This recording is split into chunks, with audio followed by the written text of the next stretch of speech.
மிமிக்ரியில் போகணும் இதெல்லாம் ஆசை இருந்தது. பட் ஃபேமிலி வந்து அச்சம் வந்து ஃபோர்ஸில் இருக்கார். அப்போ அவரும் ஃபோர்ஸில் போகணும் எனக்கு தால்பரியம் இல்லை. அச்சம் வந்து மிலிட்ரி, பிரதர் வந்து மிலிட்ரி, நான் வந்து மிமிக்ரி. மிமிக்ரி அப்போ அப்படியே போயிட்டா கொஞ்சம் டைமுக்குள்ள வாங்க சார் களத்தில் இறங்குங்க. சுராஜோட இன்டர்வியூ நாங்களாம் ஆடியன்ஸ். மிமிக்ரி. அதுக்கப்புறம் ஓகே இனி என்ன செய்யும். அதுக்கு கொஞ்ச நாளுக்கு அப்புறம் கை உடஞ்சி ஆக்சிடெண்ட்டில் கை போச்சு. அப்போ இனி என்ன பண்ணுவோம், ஆக்டிங் எல்லாம் போச்சு, இனி வாழ்க்கையில் இன்னும் என்ன ஆகிடும்.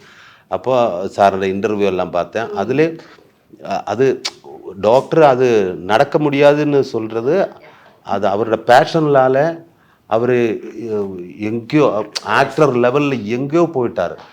அப்போ அது எனக்கு ஒரு பெரிய இன்ஸ்பிரேஷன் தான்.